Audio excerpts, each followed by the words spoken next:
विज्ञान जगत के आज के कार्यक्रम में आप सभी दर्शकों का मैं अस्मा नाज हार्दिक स्वागत करती हूं। दोस्तों, आज के कार्यक्रम में हमारे साथ एक बहुत ही खास मेहमान जोड़ी है जिसे डिजिटल जोड़ी के रूप में भी नई पहचान मिली है, क्योंकि इन्होंने शिक्षा के क्षेत्र में इनोवेशन करते हुए लगभग 200 से भी अधिक मोबाइल ऐप विकसित किए हैं और इन मोबाइल एप्लीकेशंस का उपयोग जो है वो शहरी और ग्रामीण क्षेत्र के स्टूडेंट्स और टीचर्स दोनों ने किया है और उन्हें बहुत अधिक लाभ मिला है। उनकी इस उपलब्धि के लिए राज्य और केंद्र सरकार द्वारा उन्हें सम्मानित भी किया जा चुका है। जी हाँ दोस्तों, मैं बात कर रही हूँ श्री सुरेश ओला जी एवं सुरेंद्र तेतरवाल जी का। सर, आप दोनों का बहुत स्वागत है हमारे स्टूडियो में। आपने हमारे दर्शकों के लिए समय निकाला सर, बहुत धन्यवाद। तो सर, हम बात कर रहे थे कि आपने 200 से भी अधिक मोबाइल ऐप्स डेवलप किए हैं शिक्षा के क्षेत्र में नया इनोवेशन करते हुए। तो आपको इस तरह की क्या आवश्यकता महसूस हुई, ये आइडिया आपको क्यों आया सर? मैं सुरेश जी से जानना चाहूँगी। मैडम, जब हम हमारा शिक्षक का जो प्रशिक्षण कर रहे थे उसी समय शिक्षक के अध्यापन की कुछ विधियाँ होती हैं, उन्हें बच्चों को पढ़ाते समय हमने ये पाया कि जब हम कक्षा में पावर पॉइंट के प्रेजेंटेशन के साथ जब बच्चों को पढ़ाते थे, बच्चे उस उत्सुकता के साथ उस ज्ञान को ग्रहण करते थे और उनका जो अधिगम था वह काफ़ी स्थायी होता था। उस प्रक्रिया को ही हमने आगे बढ़ाते हुए जब हम प्रतियोगी परीक्षाओं की तैयारी कर रहे थे तो कई बार हमारी या हमारे साथियों की कुछ कक्षाएं मिस हो जाती थी। उस दौरान हमने देखा कि जब हमारी कोई कक्षाएं मिस होती थी तो हम एक दूसरे साथियों के साथ नोट्स की फोटोकॉपी करके उन्हें आदान प्रदान करते थे। हमने उस समस्या को, कहा जाता है कि आवश्यकता आविष्कार की जननी है, तो हमने उस समस्या के समाधान के लिए हमारे नोट्स की कुछ स्कैनिंग करके उन्हें एक ब्लॉगर के रूप में वेब पर डालना शुरू किया। धीरे धीरे हमारे अनेक साथियों को उससे सुविधा होने लगी। कुछ सालों बाद में एंड्रॉयड का प्लेटफॉर्म का, स्मार्टफोन का काफ़ी चलन हुआ, तो उस समय भी हमने इसी समस्या के समाधान के लिए जो हमारे नोट्स थे उन्हें डिजिटल कंटेंट के रूप में एंड्रॉयड ऐप के द्वारा हमने हमारे साथियों को उपलब्ध करवाना शुरू किया। शुरू में हमने हमारी आवश्यकता के अनुसार या हमारे कुछ साथियों की आवश्यकता के अनुसार हमने इस प्रयोग को किया, लेकिन जैसे यह अनेक लोगों तक ये एंड्रॉयड ऐप पहुंचने लगे, हमें काफ़ी अच्छा फीडबैक मिलने लगा। उसके बाद हमने सभी विद्यार्थियों को, सभी श्रेणी के प्रतियोगी परीक्षा के प्रतिभागियों को ध्यान में रख करके अलग अलग कक्षाओं के जो कंटेंट हैं उन्हें डिजिटल प्लेटफॉर्म में उपलब्ध करवाया और धीरे धीरे कारवा बढ़ता गया और आज प्रत्येक स्तर के जो बच्चे हैं उनके हमारे द्वारा बनाए गए ऐप गूगल प्ले स्टोर पर उपलब्ध है।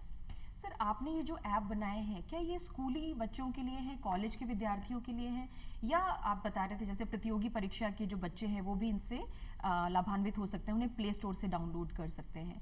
तो सर, ये ऐप कौन कौन से हैं, आप इनकी जानकारी हमें देंगे प्लीज़? मैडम, हमारे जो बनाए गए ऐप्स हैं वो अलग अलग स्टूडेंट्स को ध्यान में रखकर बनाए गए हैं। जैसे सबसे पहले हमने छोटे बच्चों के लिए ये पंचतंत्र की कहानियाँ, हितोपदेश, सिंहासन बत्तीसी, इस तरह के कुछ मोबाइल ऐप्स होते हैं वो हमने छोटे बच्चों के लिए बनाए हैं। उससे बड़े बच्चे जो प्राइमरी लेवल के बच्चे, सेकेंडरी लेवल के बच्चे होते हैं, उनके सब्जेक्ट के अनुसार उनको मैथ्स के ऐप हैं, उनके जो नोट्स हैं उसके लिए हमने ऐप्स बनाए हैं। तो उससे बच्चा क्या होता है कि जैसे ही उसको खाली समय मिलता है तो जैसे ही वो मोबाइल की तरफ अट्रैक्ट होता है तो घर वाले उसको एक ऐप में बिजी कर देते हैं ताकि वो ऐप के द्वारा अपनी पढ़ाई को एक रिवीजन कर पाए। इसके अलावा हमने 12वीं क्लास के बच्चे हैं या 10वीं क्लास के बच्चे हैं, उनके लिए भी मोबाइल ऐप्स बनाए हैं। उनके जो मोबाइल ऐप्स हैं वो उनके होमवर्क में हेल्प करने के लिए हमने डिज़ाइन किए थे, ताकि बच्चे को जिस भी क्वेश्चन का आंसर नहीं मिल रहा हो वो वहाँ से जो उसके इम्पोर्टेंट नोट्स हैं उनको देख के उन जो चैप्टर्स हैं उनके क्वेश्चंस किस तरह से एग्ज़ाम में आते हैं, उनके आंसर हमें किस तरह से लिखने चाहिए, उनके बारे में वो ऐप से हेल्प ले सकता है। इसके अलावा जैसे ही हमने कुछ ऐप्स बनाए तो बेसिकली उनके जो फीडबैक आते हैं तो गूगल प्ले स्टोर पर, उसके अलावा हमारे ईमेल पर हमारे पास खूब सारे फीडबैक आए। लोगों की डिमांड एक साथ बढ़ गई कि जैसे इनके ऐप्स हैं वैसे भी ग्रेजुएशन लेवल के भी ऐप्स होने चाहिए। तो हमने जो ग्रेजुएशन के छात्र होते हैं उनके लिए भी उनके सब्जेक्ट के अनुसार मोबाइल ऐप्स बनाए।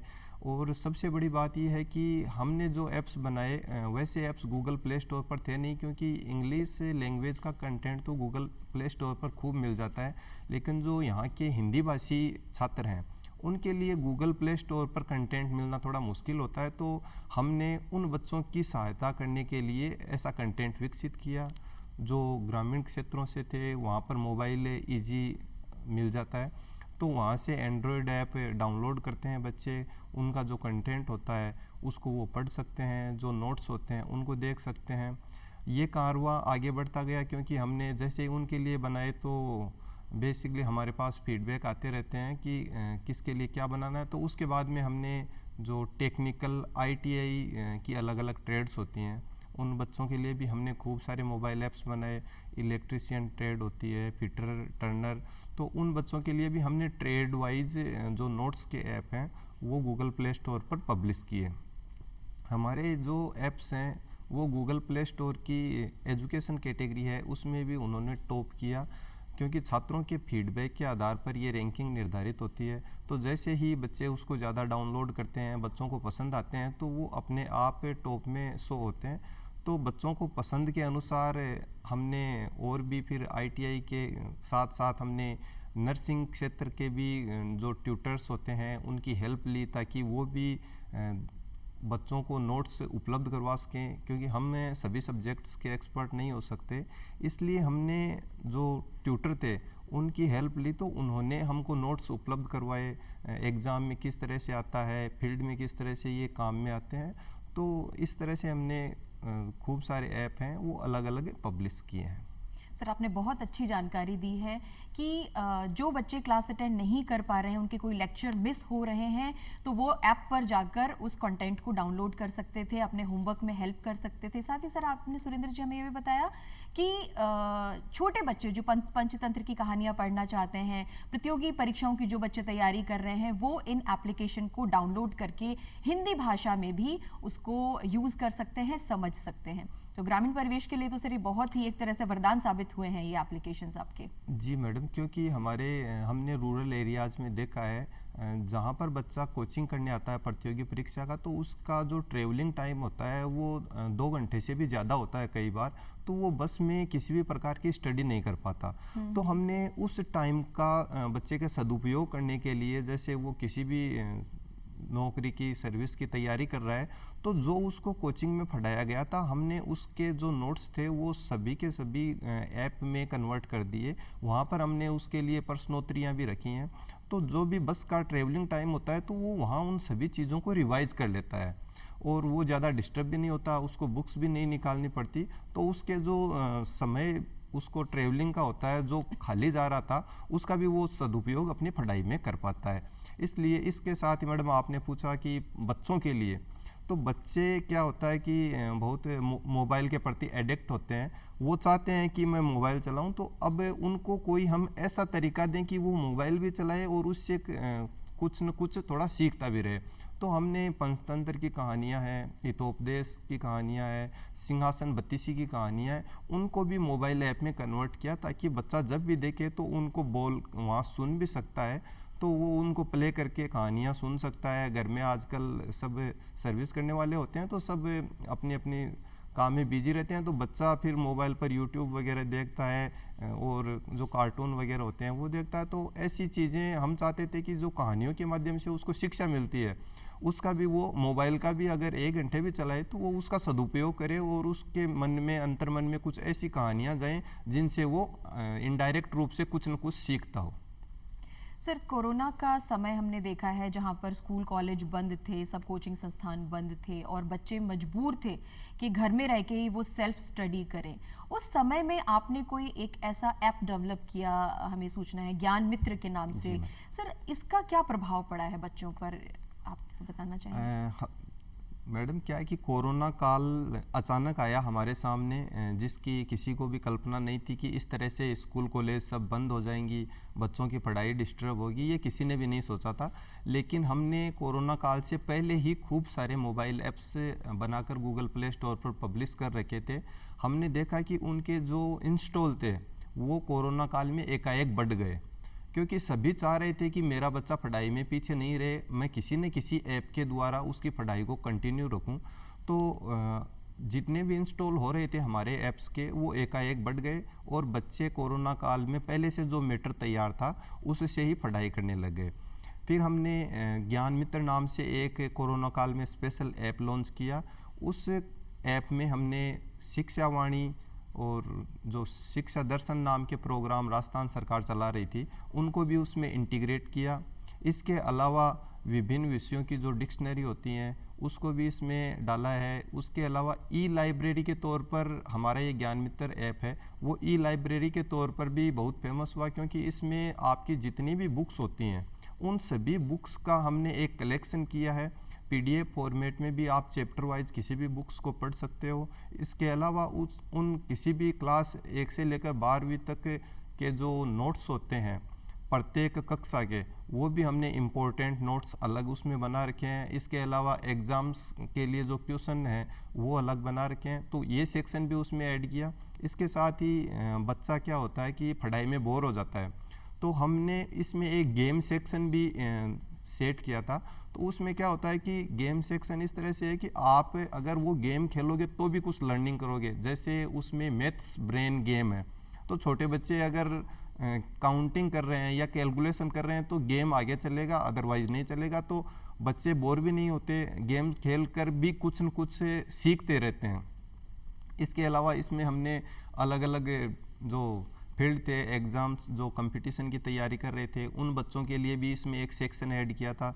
और जो रेडियो प्रोग्राम चलते हैं पढ़ाई से संबंधित उनको भी सबको हमने इस ऐप में इंटीग्रेटेड किया था। यह ऐप जो हमने ज्ञान मित्र कोरोना काल में लॉन्च किया था, यह एजुकेशन कैटेगरी में गूगल प्ले की रैंकिंग में टॉप में आ रहा था, क्योंकि बहुत सारे बच्चे इसकी सहायता से अपनी पढ़ाई को कंटिन्यू रख पा रहे थे इस पेंडेमिक की घड़ी में। आप लोग जैसे अध्यापक हैं, नॉन टेक्निकल बैकग्राउंड से हैं, तो क्या आपने ऐप्स विकसित करने के लिए कोई विशेष प्रकार की कोई ट्रेनिंग ली, या हम देखते हैं कि कई ऐसे लोग होते हैं जिनके पास कई इनोवेटिव आइडियाज़ होते हैं लेकिन उनके पास टेक्निकल नॉलेज नहीं होता है और वह ऐप विकसित नहीं कर पाते। तो सर इसके लिए आप क्या जानकारी देना चाहेंगे? इसके लिए मैडम हमने किसी भी प्रकार का कोई स्पेशल कोर्स नहीं किया। जैसे पहले बताया था कि आवश्यकता आविष्कार की जननी है, तो हमें यह नीड हुई कि पहले हम इसको वेब प्लेटफॉर्म पे डालें, फिर ऐप के रूप में हमने विकसित किया। तो हमने खुद ही गूगल और यूट्यूब के माध्यम से यह सीखा कि किस तरह से ऐप बनाए जाते हैं, और खुद ही हिट एंड ट्राई के रूप में हमने जो अधिकांश हमारे ऐप हैं वो ग्रामीण क्षेत्र के बच्चों को ध्यान में रख करके बनाए। इसके लिए किसी प्रकार के, और हमें जहाँ जहाँ भी जरूरत पड़ी तो वहाँ पर हमने जो बुक्स हैं या जो डिजिटल नोट्स वगैरह हैं उनकी हमने सहायता ली। बाकी हमने कोई इसके लिए स्पेशल किसी प्रकार की कोई कोचिंग या कोई कोर्स नहीं किया। सर आजकल कई ऐसे प्लेटफॉर्म्स आ रहे हैं जो बच्चों को कह रहे हैं कि आपको हम ऐप डेवलप करना सिखा देंगे, तो आपका क्या संदेश है सर? उनको किस डायरेक्शन में आगे बढ़ना चाहिए? उनका जो इनोवेटिव आइडियाज़ हैं वो उसको किस तरह से ऐप बनाने में यूज़ कर सकते हैं? मैडम अभी जो न्यू एजुकेशन पॉलिसी आई है उसमें भी कोडिंग पर काफ़ी ज़्यादा फोकस किया गया है। यहाँ पर कोडिंग का मतलब ये नहीं है कि केवल कंप्यूटर को ही सीखना। आप विभिन्न प्रकार के रोबोट्स का निर्माण है, साइंस में देखते हैं विभिन्न प्रकार के टूल्स का जो शिक्षा को विज्ञान के साथ जोड़ करके रोचक बनाए।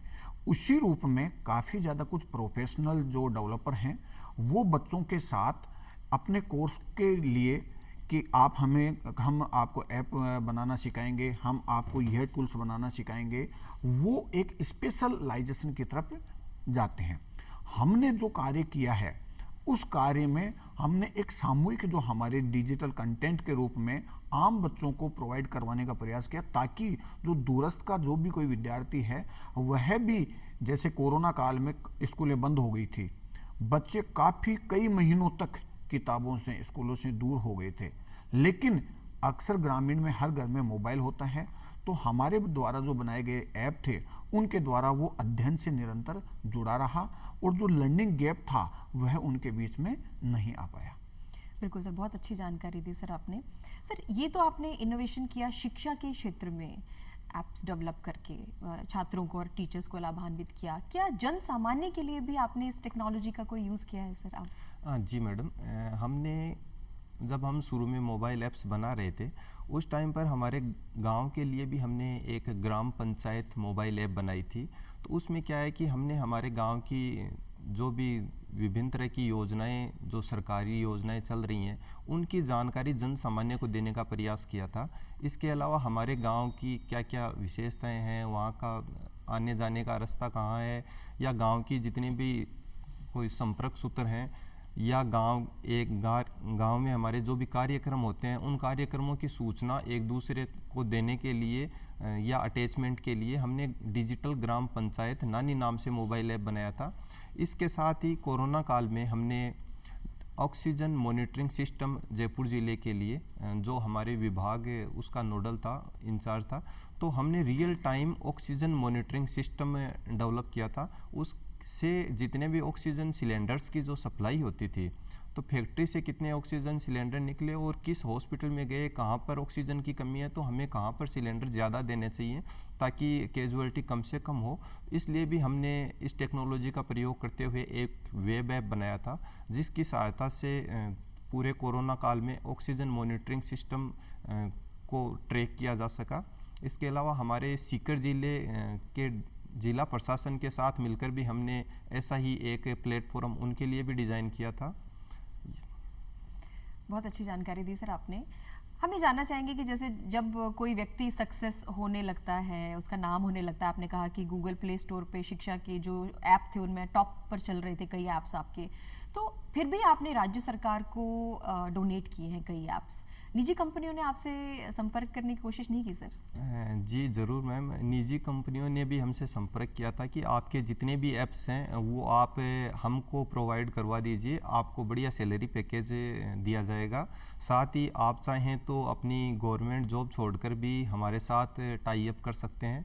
लेकिन जैसा कि हमने आपको पहले भी बताया, हमारा एम शुरू से यह था कि जिस समस्या से हम जूझ कर आए थे, जहाँ हमें खुद को समस्या हो रही थी और जिस समस्या का निदान करने के लिए हमने मोबाइल ऐप्स डेवलप किए थे, उनको हमें नहीं लगता था कि हमें किसी निजी कंपनी को बेचना चाहिए, क्योंकि वहाँ पर फिर दूसरे इश्यू हो जाते हैं। इसलिए हमने ये ऐप गवर्नमेंट को डोनेट किए, राजस्थान सरकार को, शिक्षा विभाग को। तो उसके माध्यम से जो भी हमारे ऐप्स थे वहाँ से हमें एक्सपर्ट एडवाइस मिलती थी, ताकि जो भी ऐप्स हैं उनमें अगर कुछ कमी है तो बच्चों को वो कमी सुधार के उसको हम रियलाइज़ करवाएं, सही करवा पाएँ, ताकि बच्चों को एक्सपर्ट टीचर हैं उनका कंटेंट मिल सके। इसलिए हमने ये विचार त्याग दिया कि हमें ये प्राइवेट कंपनियों को देने चाहिए। सर, अभी तक कितने विद्यार्थी लाभान्वित हो चुके हैं और आपको किस तरह के फीडबैक्स स्टूडेंट्स से, टीचर्स से, पेरेंट्स से प्राप्त होते हैं? अभी तक हमारे जो 200 मोबाइल ऐप, 200 से ज़्यादा मोबाइल ऐप्स हमारे बनाए हुए हैं, उनके 1.5 करोड़ से ज़्यादा इंस्टॉल हो चुके हैं गूगल प्ले स्टोर पर, और 50 करोड़ से ज़्यादा उसके पेज भी हो चुके हैं। प्रत्येक ऐप को जब एक यूज़र ओपन करता है तो उसकी कई स्क्रीन्स को देखता है, तो औसतन 50 करोड़ से ज़्यादा हमारे सभी ऐप्स हैं उनके स्क्रीन व्यू हो चुके हैं। और फीडबैक हैं हमें अलग अलग माध्यम से मिलते हैं। हमें ईमेल एड्रेस पर भी कुछ फीडबैक आते हैं, और कुछ फीडबैक होते हैं हमें गूगल प्ले स्टोर पर रैंकिंग देने के बाद में यूज़र वहाँ पर भी फीडबैक अपना भेज सकता है। इसके अलावा हमें व्हाट्सएप पर भी फीडबैक मिलते हैं। हमें बहुत अच्छा लगता है मैम जब कई बच्चों के फीडबैक आते हैं कि हमें एक क्वेश्चन हमारी एग्ज़ाम में ऐसा आया था जो सिर्फ हमने आपके मोबाइल ऐप में देखा था और उसकी वजह से मैं गवर्नमेंट जॉब में हूँ। ये जब बच्चों के ऐसे फीडबैक आते हैं, हम हमारे ऐप्स पर पब्लिकली ऐसे फीडबैक देखते हैं, तो हमें हमारे जो ऐप्स बनाने में जो मेहनत लगती है उसको ये बहुत ही अच्छा लगता है कि हमने जो मेहनत की थी वो पूरी की पूरी साकार हो गई और हमारी वजह से आज कोई बच्चा अपनी ड्रीम जॉब को प्राप्त कर पाया है। तो हमारे पास में बहुत सारे सजेशन भी आते हैं फीडबैक के तौर पर कि आपने इस तरह की ऐप्स जो बच्चों के लिए डिज़ाइन की हैं तो अगर आप कुछ इस तरह का इसमें करेक्शन करेंगे तो हमारे लिए बेटर होगा, क्योंकि बच्चों के फीडबैक के आधार पर ही सारी ऐप्स चलती हैं। और हमने बहुत थोड़े दिनों पहले ही बच्चों के बहुत सारे एक ही तरह के फीडबैक आ रहे थे कि हमारी जो ऐप्स हैं उनमें एक क्विज सेक्शन होना चाहिए सभी ऐप्स में, ताकि हमें पता रहे कि हमने जो नॉलेज अर्न किया है ऐप्स के द्वारा या बुक्स के द्वारा, तो उसको हम चेक कर पाएँ कि हमें कितना आ रहा है, और हम खुद को स्टैंड कर पाएँ कि हम यहाँ हैं, हमने यहाँ तक का सीख लिया। तो हमने वो क्विज सेक्शन भी अभी बनाया है, और उससे बच्चा अपना एनालिटिक्स के अनुसार पूरा देख सकता है।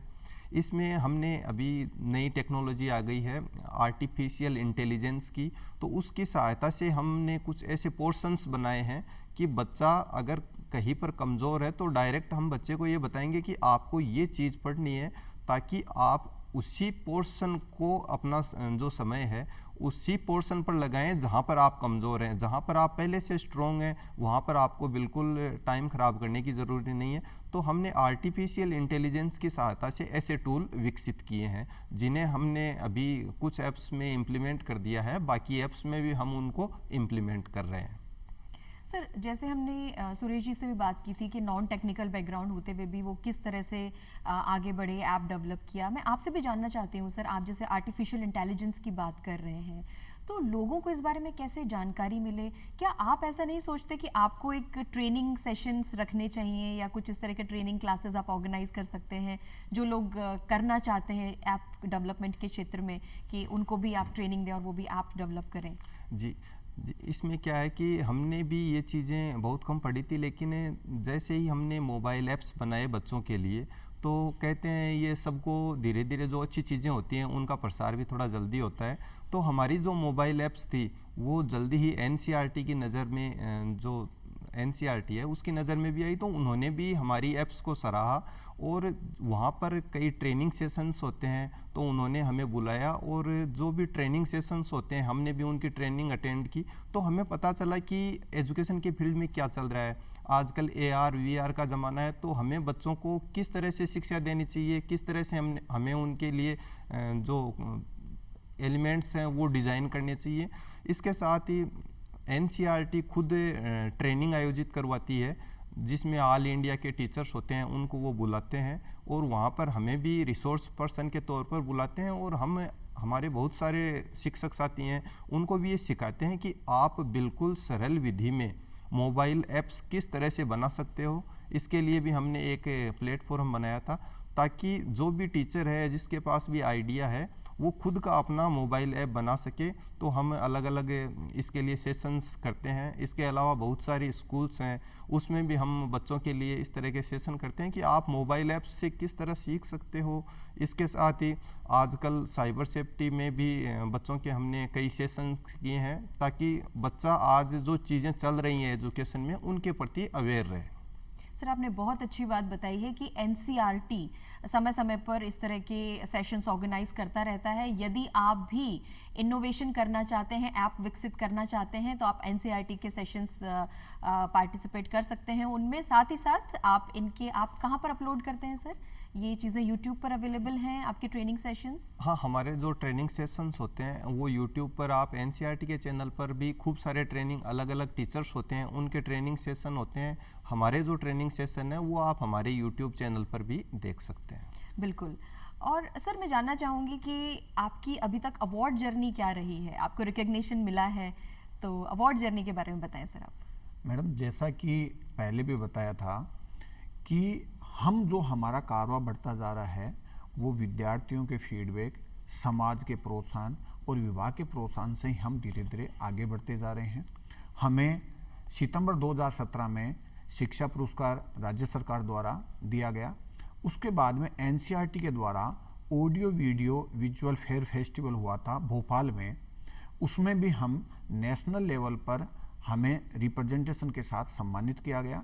उसके बाद न्यू दिल्ली में एनसीईआरटी का जो अगला ऑडियो वीडियो फेस्टिवल हुआ, उसमें जो हमारा प्लेटफॉर्म है ऐप डेवलपर का, उसको फर्स्ट कैटेगरी में अवार्डी किया गया। जैसा कि हम बता रहे थे कि हम जो ऐप बना रहे थे हमारे नोट्स या हमारे जो फ्रेंड्स के नोट्स थे उनको हमने ऐप प्लेटफॉर्म में डेवलप किया, तो हमारे पास एक लिमिटेड कंटेंट होगा और आगे जा कर के यह कारवां रुक सकता है। तो और हमारे कुछ साथी भी ये चाह रहे थे कि सर जैसे आप ऐप बना रहे हैं हम भी ऐप बनाना चाहते हैं, तो उसके लिए हमने एक प्लेटफॉर्म बनाया द ऐप स्टेशन मेकर के नाम से। तो वहाँ पर कोई भी जो भी टीचर है या स्टूडेंट है अपना खुद का ऐप बना सकता है। उसके लिए उसको किसी प्रकार की कोडिंग या टेक्निकल ज्ञान की आवश्यकता नहीं है।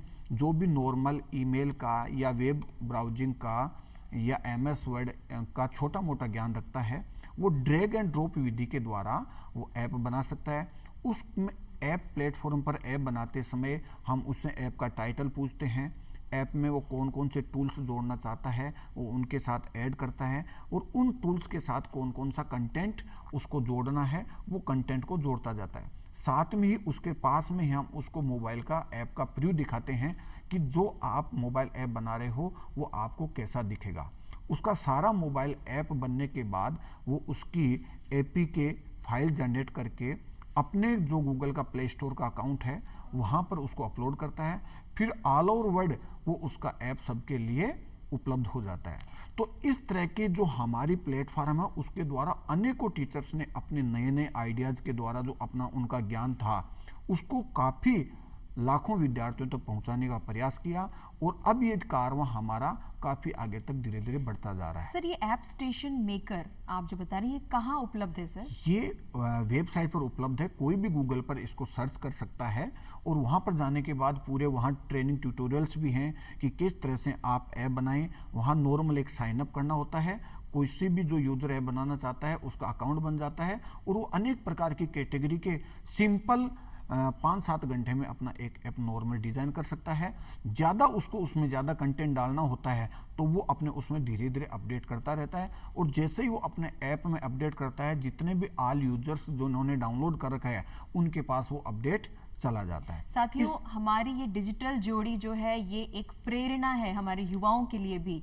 यदि आप में भी कुछ करने का जज्बा है तो आप ऐप स्टेशन मेकर पर जाकर साइन अप कर सकते हैं और वहां पर आप पूरी जानकारी ले सकते हैं कि आप किस तरह से बनाया जा सकता है। विभाग के द्वारा NCERT के द्वारा हमारे ऐप मेकर को नई दिल्ली में जो अवार्ड दिया गया उसके बाद हमने धीरे धीरे काफ़ी ज़्यादा इस कारवां को बढ़ाया और जैसा कि भाई साहब ने बताया था कि राज्य सरकार को हमने ऐप डोनेट किए, उसके लिए हमें जून 2019 में शिक्षा विभूषण अवार्ड से नवाजा गया।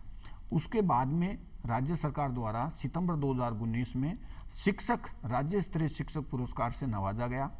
अभी हाल ही में फरवरी 2022 में शिक्षा मंत्रालय भारत सरकार द्वारा नेशनल ICT अवार्ड के रूप में हमें सम्मानित किया गया।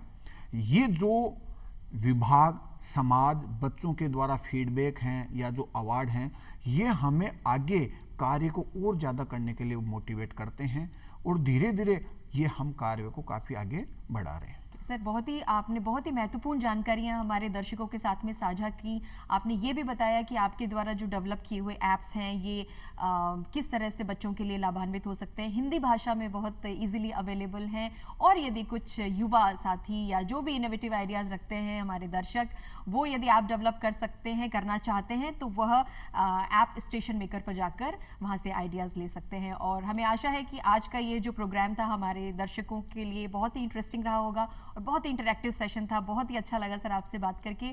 आने वाले सप्ताह में हम एक नए मेहमान के साथ में आपके सामने हाजिर होंगे। तब तक के लिए मुझे इजाज़त दें। धन्यवाद।